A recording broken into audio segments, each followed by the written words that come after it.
Hello, another rotten news article. I blew the whistle on Meta. Now I won't work again. A former senior staff member at Meta said Instagram is not doing enough to protect teens from sexual harassment. This guy, Arturo Bayar, who is testifying in front of the U.S. Congress on Tuesday, said he thinks whistleblowing means he will never work in the industry again. He worked for Meta, which owns Instagram and Facebook, between 2009 and 2015, and again from 2019 to 2021. Meta said brought in, quote, over 30 tools to support a safe environment for teens online.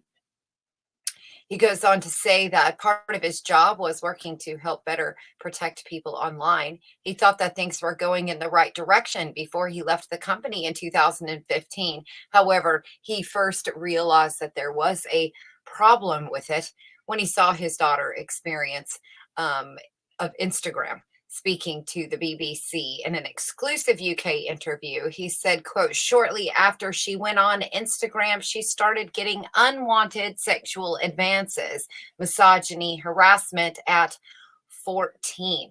He said, when we would talk about this, it turns out that all of her friends were experiencing the same. I was shocked. She said there was nothing she could do because she had no option to report it. Mr. Biar hopes that discussing his experience and that of his daughter in the U.S. Congress will help give lawmakers the information they need to take action.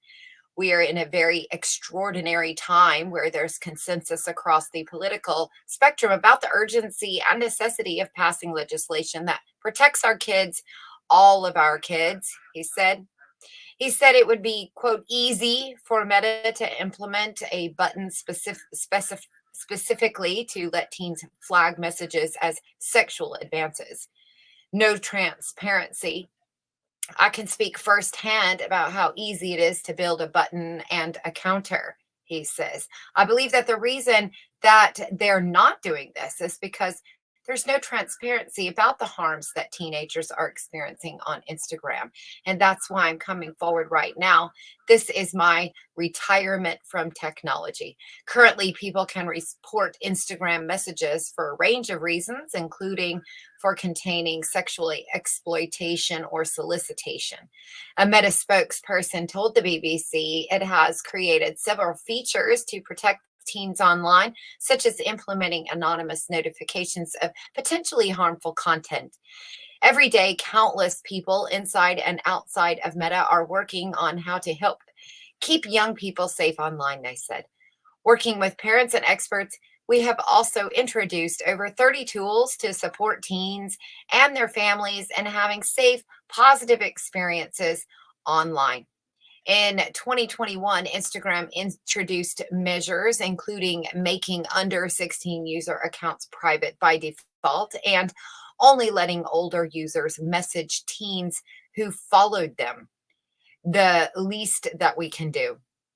Mr. Biar, who was director of engineering at Facebook and responsible for its protect and care team, said tools implemented by Instagram didn't go far enough and were instead a placebo for press and regulators.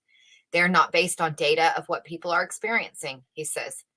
What you would expect to be able to ask them on this is what percentage of teens experience unwanted sexual advances.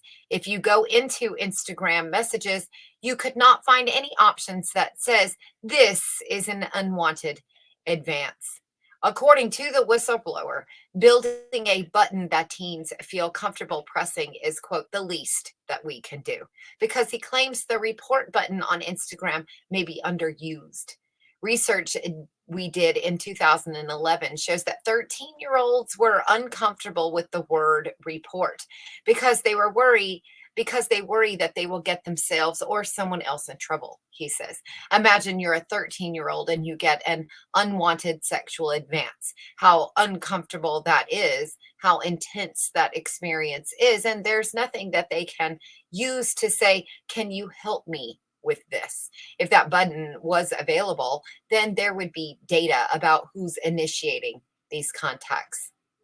Meeting with Messuri, Mr. Bayar said he gathered information about this and went to the top people at Meta, including Instagram chief Adam Mosseri, who Mosseri, maybe that's how you said, to discuss his concerns in 2021. I came out of that meeting feeling like Adam completely understood the issue, to the point where we talked about how we would design that button, he said, but I'm not sure whether they're going to act on it.